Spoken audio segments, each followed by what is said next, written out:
Welcome to another edition of Post Media's Ottawa-Senators panel. I'm Ken Warren with Bruce Garrick, and introducing special guest star this week, Gord Wilson from TSN 1200. Let's start with you, Gord, as a guy who sees every second of every minute of every hockey game. Your takeaway, maybe some surprises of what this opening day roster looks like for the Ottawa Senators. Well, pretty typical of the last couple of seasons where there has been change in preseason action, and change is forthcoming again this year. And obviously we're seeing some new players that we will watch with intrigue. The fact that Erik Brannstrom has made the team, the fact that Drake Batherson, after a somewhat disappointing training camp, is starting with the team, is probably not too much of a surprise. But maybe the biggest surprise is Scotty Sabourin getting an opportunity after 7 years in the minors, getting an opportunity to start the hockey season with his hometown team, the Ottawa Senators. A fascinating story and a wonderful one at that. Surprise, Bruce. Well, it is a big surprise, but it's all about being in the right place at the right time. And Scott Sabourin, this team had a need for toughness. I think they looked around for some during the summer, couldn't really find anybody, wanted someone who would come to camp on a PTO, wanted someone who was looking for a job. Sabourin stepped up in camp and got that job done and earned himself a contract. And obviously, you know, he's going to get the opportunity on opening night against Toronto Maple Leafs, the club's biggest rival. Gord, they need this element. Well, they do need the element, but I was very happy to hear DJ Smith today after the morning skate say he's providing that element of toughness, but you still have to play. And he has done a terrific job of demonstrating what he can do on the forecheck and his ability to get the puck out of his own end as well. Now, here's the question. We'll move on here in a second from this, but the question to me is he's got to toe a really, really narrow line here. It's short leash, right? Because if he delivers the kind of hit that is borderline, I don't know how much rope he's going to get. And I think it's going to be interesting if a star player delivers that kind of hit, maybe gets the benefit of the doubt. It's going to be interesting. I liked what he did the other night against Montreal. I thought you got Max Domi run around like he's a pest, he's an agitator, very good player, but he slowed him down a little bit. Yeah, you're right, though. It's a good point that you bring up, Ken, in that it is a fine line that he's going to be skating. But with that said, at the age of 27, he brings, to me at least, he brings an element of maturity that is going to help him stay on that line. He knows his role. He knows what he has to do. And you don't have to be a rocket scientist to figure out that to stay in this league, you have to skate. And you have to, even as a fourth-line player, you have to be able to play. So on the other end here, Bruce, talk about guys that are expected to bring a lot, whether it's now or in the future, is Erik Brannstrom. And this guy comes in with a lot of hype, a lot of expectation, and he earned himself a spot, although well, let's see what you take away from this. Well, first of all, I think that Erik Brannstrom, through training camp, if you talked about him in the first 6 or 7 days of training camp, I thought you would have said that he's going down. Mm-hmm. I think a switch got flipped, I think, in Vancouver, where he started to step up and get the job done and started to become a player that they could rely on. You know, DJ Smith has talked a lot about the fact that Erik Brannstrom has played with a veteran, Ron Hainsey, and Hainsey has really helped him out. Gord, you and I talked to Hainsey the other night. He said how much he likes the kid. I think he's got poise. I think he's got ability. He seems to have smarts. He isn't afraid to try things. That's going to be costly at times. Is he here all year? Let's see in 2 weeks.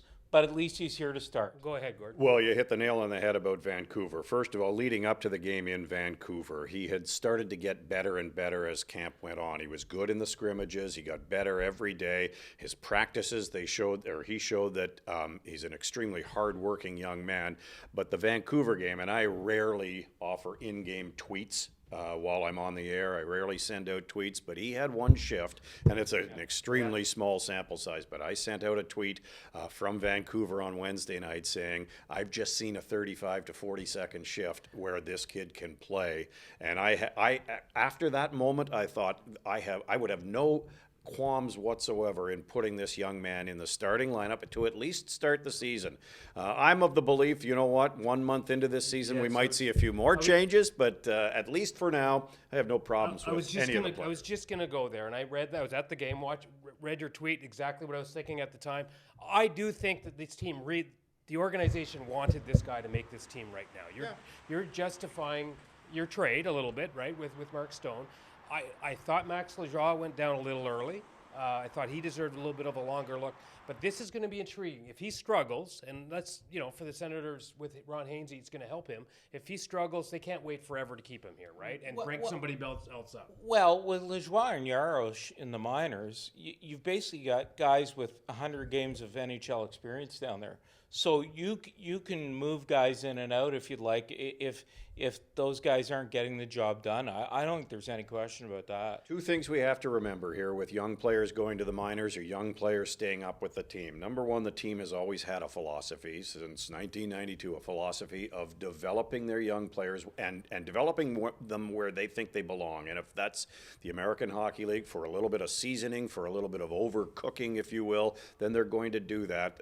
The next thing is if they have the ability to play, they're going to put them in a situation where they're going to be able to excel. And I think they've done that with Brandstrom and Which brings us now to Drake Batherson and Logan Brown. And there's going to be a lot of debate. Well, there already is a lot of debate on whether Batherson should have stayed or Logan Brown should have stayed and the situation. I think Brown's probably hurt by the position he's at. They had 4 quality centers here, NHL centers, and with Batherson, maybe they were like Brandstrom in some cases. It was a spot for him to lose in training camp. Well, I think they believe at some point that Logan Brown is going to be their number 1 center. Is that going to be today? No. Is it going to be down the road? The possibility exists as long as he develops. I think they looked at the situation and said, Logan Brown is not a winger. And they could have tried to put him at the wing. They could have tried to force it. I don't think they felt he would have been comfortable there. Maybe they would have kept him and then moved Tierney or Colin White to the wing. As far as Drake Batherson goes, I think he spent so much time worrying about defense in training camp, he forgot why he's here. He'll at the very least start the year with a couple of veterans in Anisimov and Tyler Ennis, and maybe that'll help ease him up to try to create some offense. Yeah, I'd like to see him exhale more than anything else, and I don't think there's any doubt. I don't think there's any doubt the leash was a little bit longer for Drake Batherson, and he earned that long leash based on what he did last year in Belleville. And let's remember, he played fairly well with the 20 games that he saw. With Matt Duchene a lot of the time. Right? Yeah. Mark Stone helped a little bit too there as well. But with that in mind, he, based on merit, he's earned the opportunity to have a longer leash.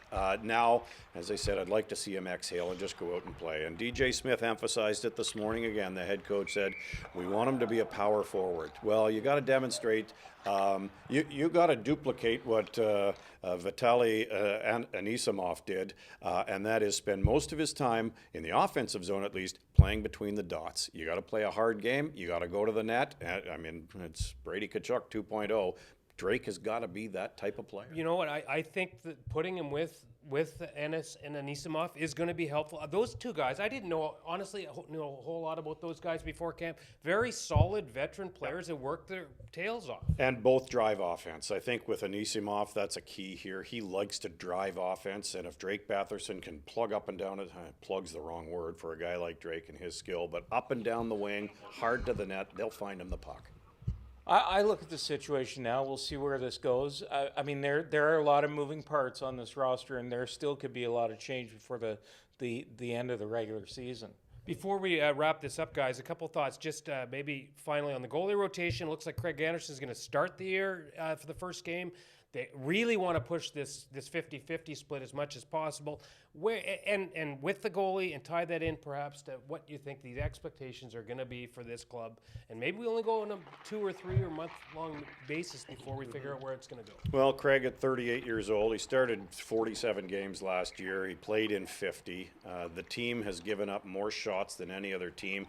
I think close to 8,000 in the last 2 years. I mean, that's an awful lot of rubber to face, whether it's good quality or bad quality. And I can tell you, most of the shots that Craig Anderson has faced over the last 2 years are equal to about 5 years of good quality shots that teams or goalies on good teams face. I have no issues with a rotation basis, and if they have an even split, so be it.